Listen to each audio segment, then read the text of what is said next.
So most people think the IELTS listening test is just, well, another language exam. But what if I told you it's not? It's really a game. A game with a very specific set of rules and patterns.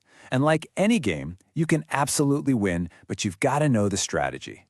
Now I want you to just let that sink in for a second. 95%. That's a shocking number, right?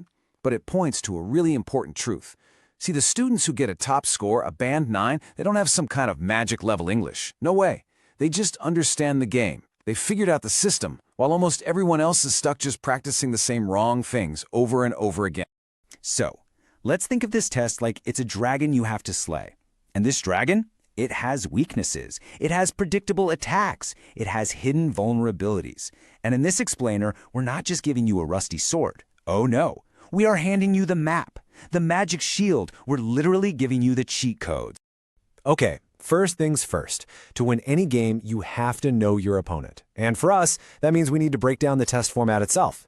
We're going to look at how it's designed to trip you up, and more importantly, how to use that knowledge to our advantage. Here is the first big secret. The parts of this test are not created equal. Not at all. They follow a very specific difficulty curve. It gets harder and harder as you go. You know, sections 1 and 2, they're kind of like the warm-up, the opening levels of the game. But sections 3 and 4, oh yeah, that's where the final bosses live. The top students know this, and that's why they spend something like 80% of their practice time mastering these last 2 sections. And you can see that climb right here. You start off pretty easy in Section 1, just a simple conversation between 2 people, but by the time you hit Section 3, you're trying to keep track of up to 4 different speakers in some complicated academic chat. And then, bam, Section 4, a dense, non-stop academic lecture. It's a total marathon, not a sprint. All right, so what is it? What exactly makes sections 3 and 4 so much tougher? I'll tell you, it's not just the vocabulary. There is a hidden challenge going on, a concept from psychology, actually, that explains why so many people just hit a wall, especially in that last section. And here it is. Your secret weapon is understanding this thing called cognitive load. Section 4 is deliberately, and I mean deliberately designed to overwhelm you. It makes you listen to complex stuff, understand it, and write down answers all at the same time, with 0 breaks. Your brain basically short circuits. It gets overloaded, and even if you know the English perfectly, you start to miss things. So here's the key. Not all of this mental effort is actually useful. You've got intrinsic load, which is just how hard the topic is. Fine. Then you've got germane load, which is the good stuff. That's when you're actually learning. But then there's this other one, extraneous load, and that's the enemy. That's just useless mental static, the junk caused by distractions and bad strategy. Our whole goal is to kill that extraneous load to free up our brain power for what really matters. So now that we know the enemy is cognitive overload, how in the world do we fight back?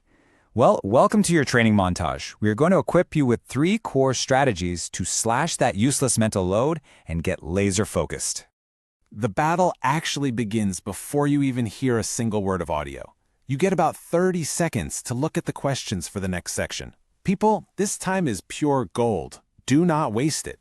You need to be analyzing the questions, underlining keywords, nouns, verbs, numbers, and trying to predict what kind of answer you're even listening for. This builds a little mental map, so your brain isn't starting from scratch, it's primed, and it's ready to snatch those answers right out of the air. Okay, this next one is a huge mistake that so many people make. They try to understand every single word they hear. Just don't. Please don't. It is a complete waste of your mental energy. Instead, you need to practice what's called selective attention. Let those keywords you underlined be your guide. You listen for those, and you listen for what we call signpost words, like firstly, or however, or in conclusion. They signal that something important is coming up. Everything else, it's just noise. Ignore it. You know it's a guaranteed way to overload your brain and miss the next question? Trying to write in full sentences while you're listening. It's a disaster. Your notes need to be fast and they need to be functional. Use symbols, use abbreviations, use arrows to show how ideas connect. All you're writing down are the key bits of info, nouns, verbs, numbers. Forget about grammar entirely. The goal here is just to capture the answer, not to write a beautiful prize-winning sentence. Okay, so you've got your toolkit, you're feeling good. But the people who make this test, they're clever. They don't just test your listening skills, they actively try to trick you. They lay all these little traps that are designed to catch you off guard. And knowing what these traps look like, well, that's like having an insider's guide to the whole game. So, has this ever happened to you? It's maybe the most frustrating feeling in the entire IELTS test. You hear the answer to question 15, you write it down, you're feeling super confident, and then later you find out you got it wrong. How? Why? Well, it's because you just walked straight into the test's most common and most effective trap. This little trap has a name. They're called distractors, and they are deliberate decoys.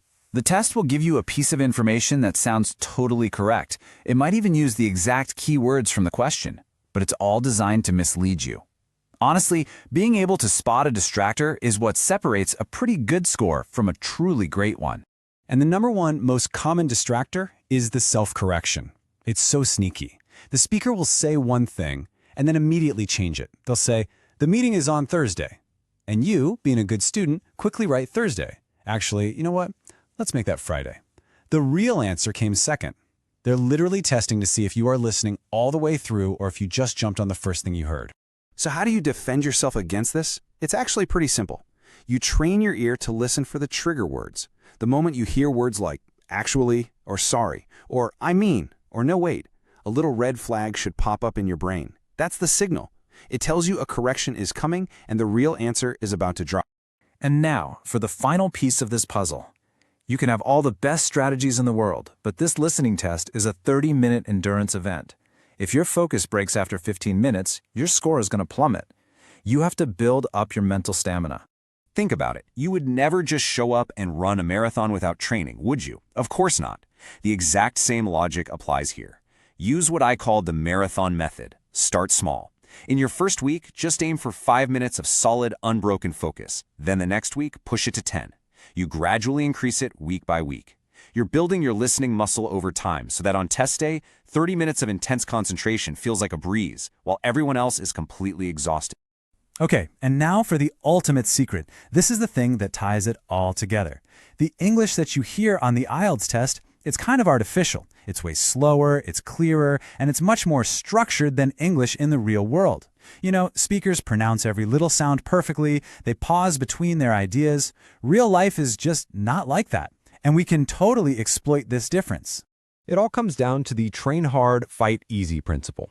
If you spend your time training by listening to really difficult, real-world audio, like fast-paced podcasts or messy debates where people are interrupting each other, or natural-speed TED Talks, you get used to a much, much higher level of difficulty. And then, when you finally sit down for the actual test, the super clean, artificially clear audio is going to feel incredibly simple by comparison. And really, that's the big mindset shift. Most people just practice. They just do test after test after test. But the top scorers, they train. They build stamina, they learn how to fight cognitive overload, and they prepare for conditions that are way harder than anything the test will ever throw at them. So the question isn't whether these strategies work, because they do. The only question left is, are you ready to use them?